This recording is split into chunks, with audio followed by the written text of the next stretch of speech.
Hey everyone, welcome back to another episode of Good Morning, Mr.D. Today we're diving into punctuation. Punctuation marks help us organize our writing and make our sentences clear. If this is something that you need help with, please leave a like on this video. So our goal by the end of this video is for you to be a punctuation pro, ready to use commas, semicolons, colons, and apostrophes with confidence. Let's get started.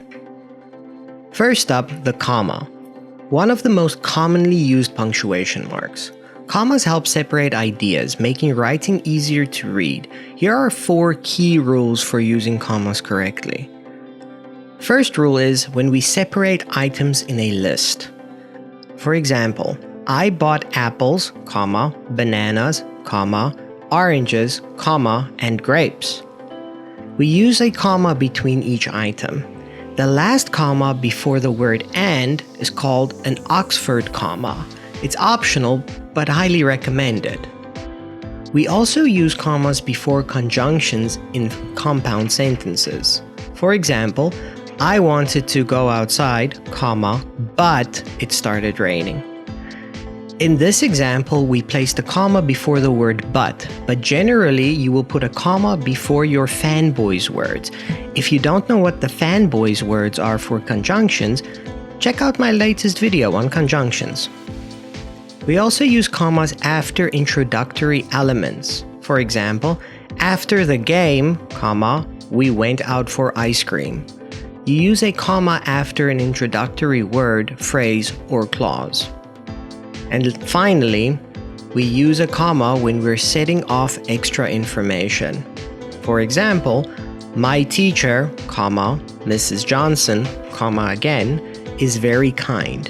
So here we use commas around non-essential information or information that we just don't need to complete the sentence. Next up, the semicolon.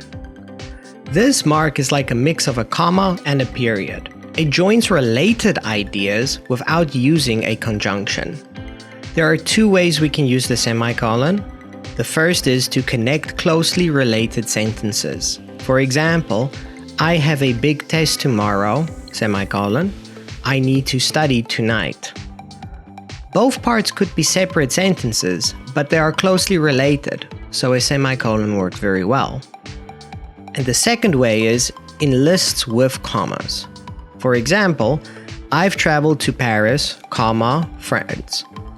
Semicolon, Rome, comma, Italy. Semicolon, and Madrid, Spain. When items in a list already contain commas, we use semicolons to avoid confusion. In this case, the relation is between Paris, the city, and France, the country. Rome, the city, and Italy, the country. And Madrid, the city, Spain, the country. Next up, we have the regular old colon. The colon is used to introduce information. Here are 2 main ways to use it. Before a list or explanation, for example, you need 3 things for class, colon, a notebook, comma, a pencil, comma, and a good attitude. We use a colon to introduce a list. Or the second way, before an important statement or example. For example, there's one thing I know for sure, colon, hard work pays off. In this case, the colon was used when introducing a strong idea or a point. Last but not least, let's talk about the apostrophe. Apostrophes have 2 main uses. One, to show possession. For example, this is Sarah, apostrophe S, Sarah's book. That's singular possession. Or the students, S, and at the end, we put an apostrophe. Desks were arranged in rows. This is a plural possession, meaning more than one entity possesses what we're talking about. If the word is singular, we just add an apostrophe S. If it's plural and already ends with an S, we just add an apostrophe after the S. I know, it gets confusing, right? But you got this. We also use apostrophes to form contractions. For example, I can't go to the party. Can't is spelled C-A-N apostrophe T. Can't is a contraction of the word cannot. Another example, she's my best friend. She's, spelled S-H-E apostrophe S, is the same as saying she is. It's a contraction of two words, she is. So apostrophes replace missing letters in contractions. A common mistake with apostrophes, though, is it's versus it's with an apostrophe between T and S. Here's two examples to highlight it. It's a great day. Here we use an apostrophe because it apostrophe S says it is. So it is a great day. Here's an example where we use it's without an apostrophe S. The dog wagged its tail. So it's without an apostrophe is a possessive. You don't need to use an apostrophe. Alright, I hope you guys are ready for some practice. Let's see what we've learned. Fill in the blanks with the correct punctuation mark. Number 1.